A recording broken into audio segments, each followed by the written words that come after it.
comme ça. Il avait cet attachement avec la maison de son père. Pourquoi? Parce que son père était riche. Et lui, il voyait déjà que comme mon père ne sera pas là, c'est moi qui va prendre la possession. C'est moi qui va commencer à gouverner. Mais Saül ne savait pas qu'il n'était pas seul dans la famille. Il a des frères, il a des sœurs. Mais toi, déjà dans ta tête, tu enregistres que quand papa ne sera pas là, c'est toi qui vas t'accaparer de tout. Mais le jour où ton père va partir, mais tu vas voir, il y a quelqu'un qui va se lever, qui va se mettre se battre avec toi. Quelqu'un qui va sortir comme ça, tu ne sais pas d'où. Et tu vas commencer à dire à cette personne, mais tu étais où quand ils étaient là? Est-ce que tu as pris soin d'eux? Et tu commences à te bagarrer. Or, Dieu voulait te dire, ne te préoccupe pas de ça, parce qu'il y a de meilleurs là-bas. Et là, le meilleur où je vais te placer, tu ne vas jamais t'inquiéter de ça. Ce que je vais te donner, c'est même plus que ce que ton père a. Et c'est ce que Dieu voulait faire à Saül. Dieu voulait comprendre à Saül. C'est pour cela. Ça, c'est bien pour notre vie.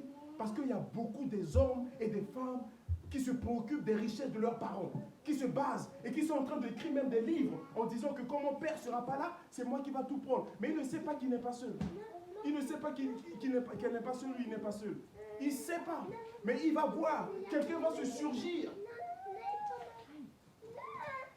Peut-être même quelqu'un qui n'est pas fils direct, mais lorsque le père va partir, un enfant va sortir et dire, ah, moi aussi je suis fils. Voici mes papiers. Et tu vas dire, ah bon?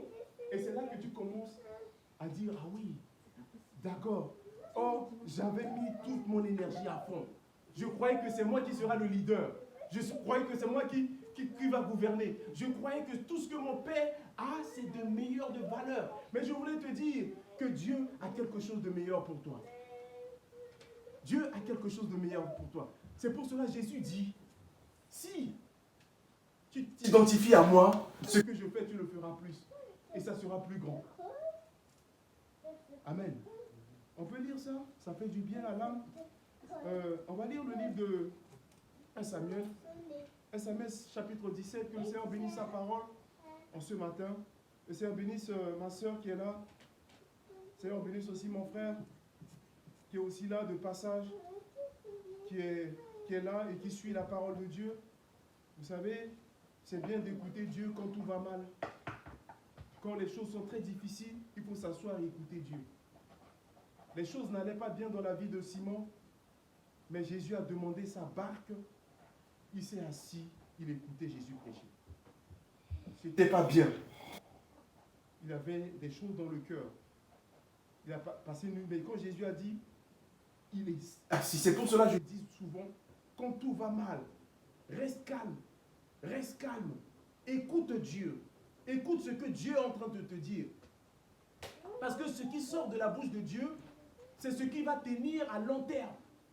C'est ce qui va résister. Satan ne pourra rien toucher à la bouche de Dieu.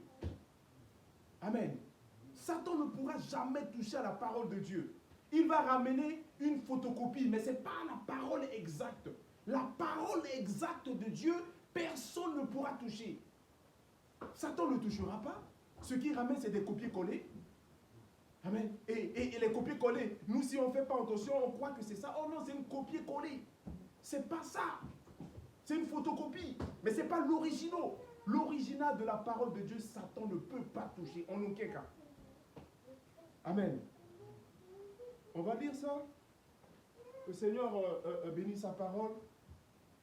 On peut lire ça rapidement. 1 Samuel chapitre 17.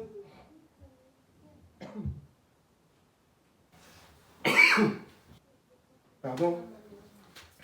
Si quelqu'un qui trouve 1 Samuel chapitre 17.